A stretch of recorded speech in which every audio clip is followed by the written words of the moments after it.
Checksum, okay, come on, get rid of that crap. Oh, well, whatever. Hey, welcome, this is Seth Highwind. We're playing Ganbare Goemon 2.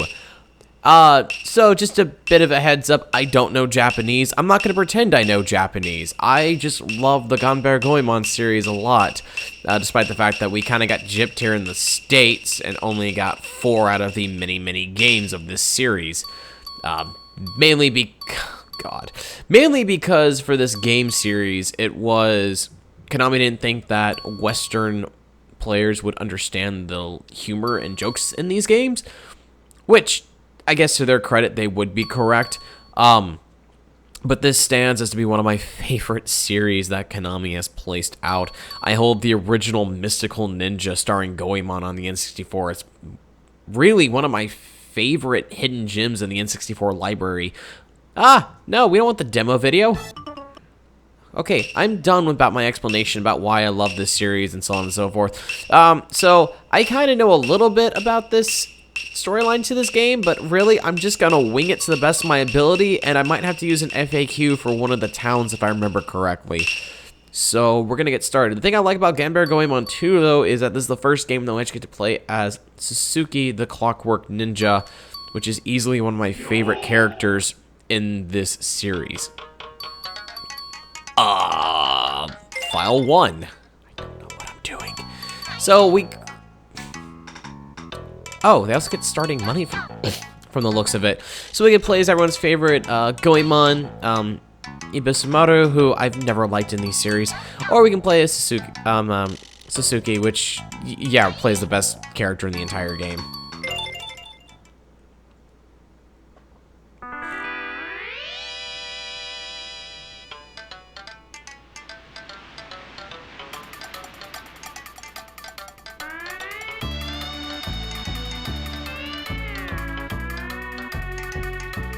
That is an image I really didn't want to see. Okay, can we please move it to another? No. Oh, thank you, Goemon. You've got the right sense.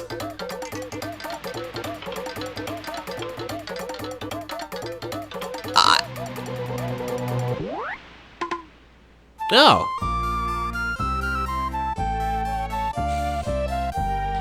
They are shocked to see Suzuki.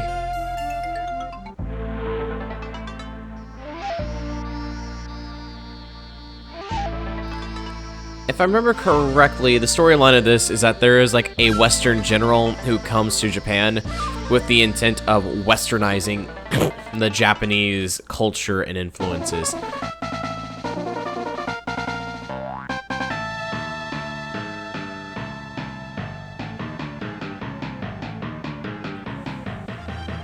And he does it so with his rabbit army. Yeah, this is making fun of Westernization of Japan completely, and that's the extent I know of the story. All I know is that there's an evil general that we need to stop from taking over Japan, and it's up to our 3 heroes to put a stop to him. Now the thing is, if you start the game and you play it all the way through in one sitting, you're kind of stuck with the character you choose, which I'm not complaining about whatsoever. Now, while the game before it, the first Mystical Ninja game, it really was you're going from point A to point B on a 3D map, and then you would go into a 2D style adventure stage. Well, this game is strictly 2D. A style that a lot of the fans believe is true in Classic.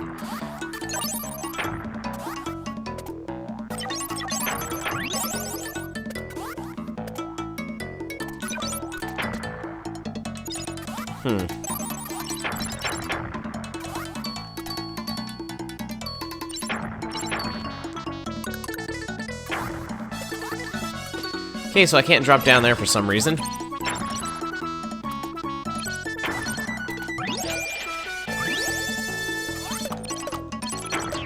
No! I want my giant fishy.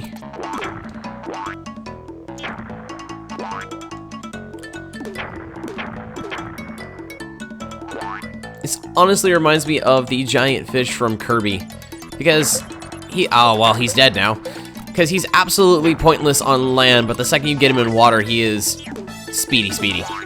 I could, you know, not F everything up. That would be awesome. We'll take new fishy. Touch the fishy.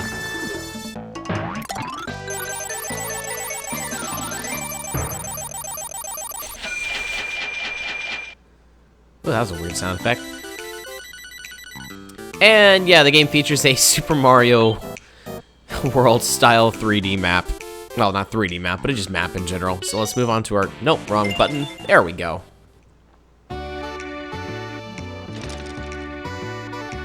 Ah, wise man. Bad things are happening. Take this. This is the magic shell that will summon my giant fighting robot Impact. And now that I'm thinking about Impact, I've got Impact's theme song from Mystical Ninja starring Goemon in my head. Da-da dash. I believe this is our general store. Nope.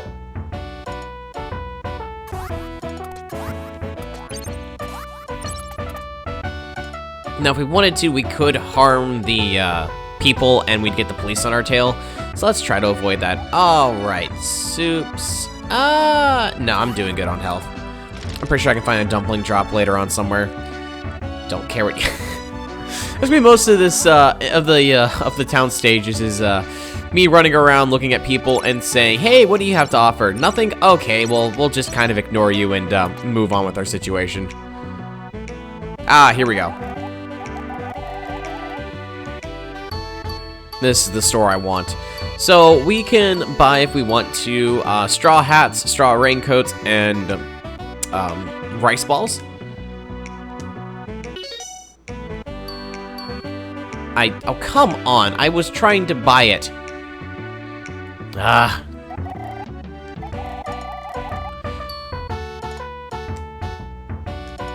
Or why can't I buy the item? I have the money to buy the item.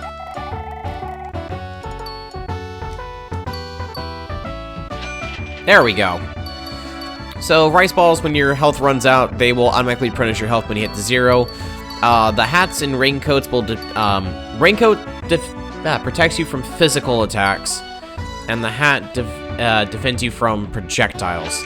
So we'll take projectile one for now. I believe I need to buy a pass from someone in order to access the rest of the world.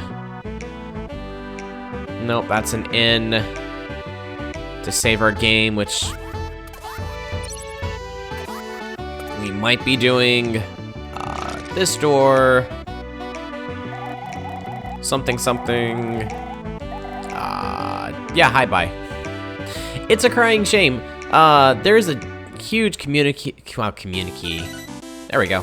Dedicated to Ganbare Goemon, but these are some of the hardest games to do fans translations for, just because of how big some of the general graphic texture sprites are. And that's the thing that's holding a lot of people back, is people, like, these projects will start up, someone will translate the entire script, and the second it gets to trying to, you know, put English font in, it turns into a hassle, and that's how a lot of the fan projects die, unfortunately, is... Oh, no. Ah, I'm back to my normal kunai. If I can get another Fortune Cat doll, I should be able to get back to my throwing kunai, which I will take the rat.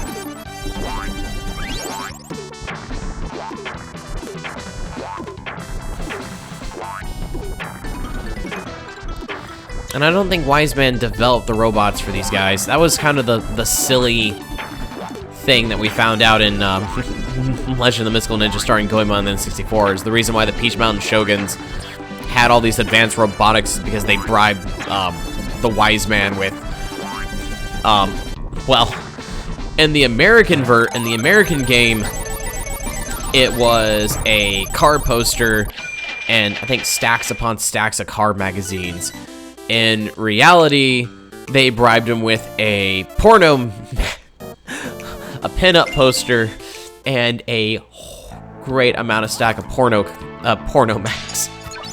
But for reasons that just wasn't, you know, oh, whoops, just wasn't, you know, appropriate to have in the States.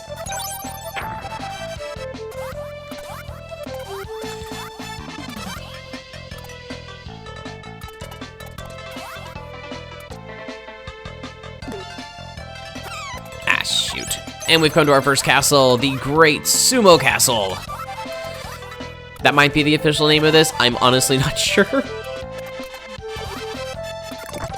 Ooh. Golden Fortune Cat. But yeah, this entire castle is sumo-based from...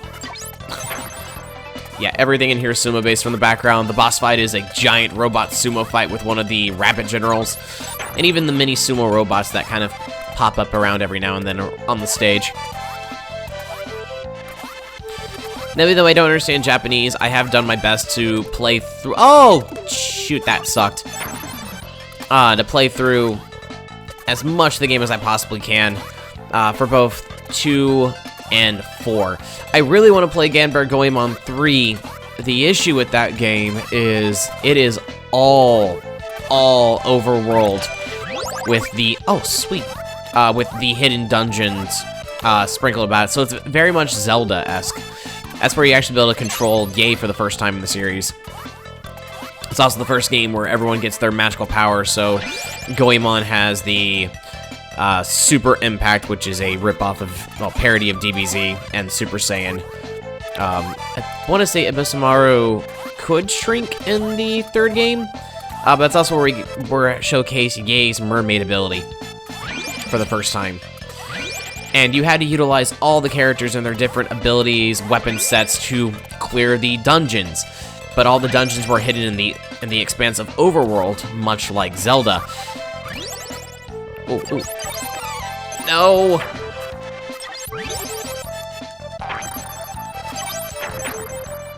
I'm failing horribly at this. Ow. Okay, fine.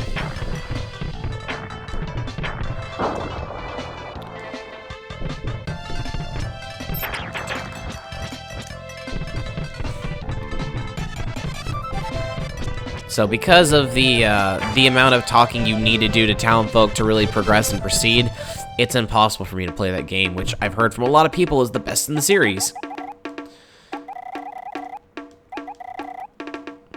And now we're going to challenge him to a robot sumo fight. And die horribly. Well, that went well. It's been a while since I played this, so... Ah, get back here! No! Fine, we'll just the old-fashioned way. There we go. I should have done that from the get-go.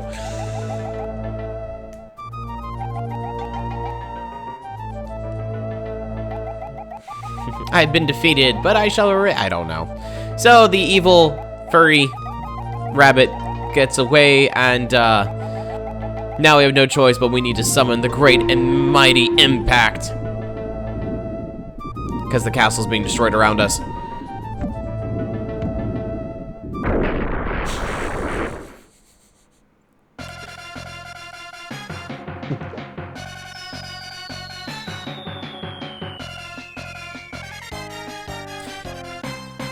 It's really the Impact stages that secure this series for me. There's something amazing about a giant clockwork fighting mech battles in Edo Age of Japan.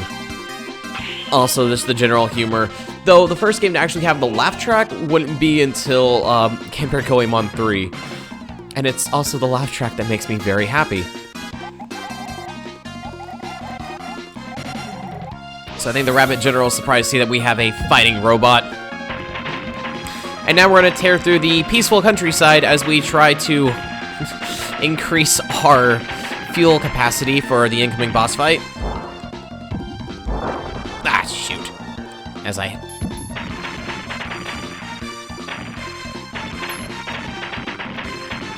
So the more we destroy, the more fuel we get for Impact, and the fuel's important because that will be our life in the upcoming boss fight.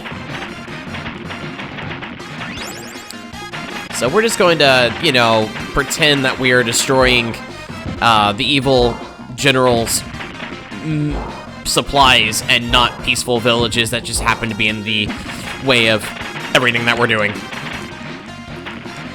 Because that's the one thing I've always felt bad about the Impact stages was, especially in the N64 game, it's like, oh cool, we get this nice stage. I am destroying the this lovely countryside.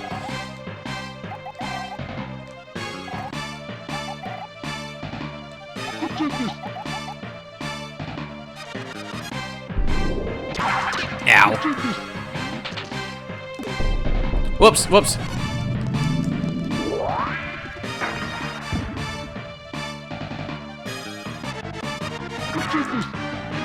Ah.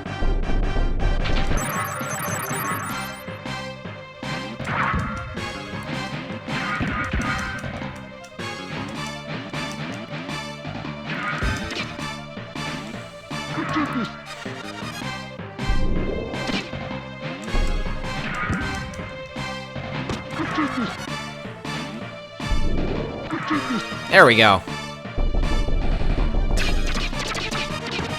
Ah!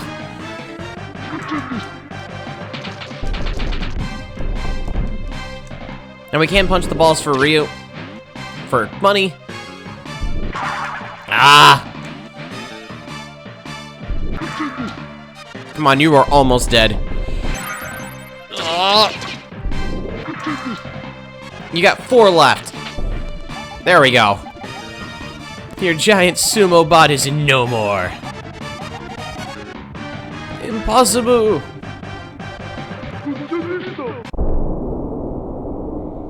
Yeah. You're dead. Chapter clear, I guess? I don't know.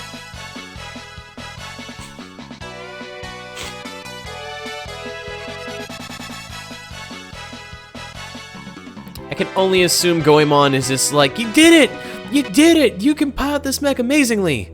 Meanwhile, in the floating temple castle in the sky. My lord, we have failed! They had a giant fighting robot as well. My fluff couldn't take it.